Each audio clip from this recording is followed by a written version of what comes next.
मामांच्या जीवावरती कुठलाही अनैतिक कारभार कुणी करू नका.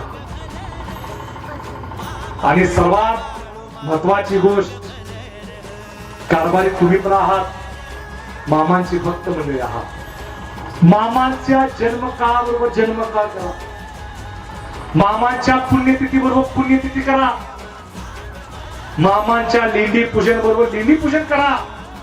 पण मामांच्या भंडाऱ्या सोहळ्याबरोबर भंडारा सोहळा कधी करू नका. याचं कारण तुम्हाला माहितीये काय? मामाने सांगून दिलेला आहे. मामाने स्वतः तो भंडारा आदमापुरात निर्माण केलेला आहे. आणि त्या भंडाऱ्या सोहळ्याला समस्त मेंढके कारभारी भक्त जे जे बाळोमांचे आहेत ते त्या पापमोचनी एकादशीला 3 दिवसाच्या सोहळ्याला आलेच पाहिजे. त्या भंडाऱ्याच्या बरोबर कधी भंडारा करू नका, नाहीतर ईर्षे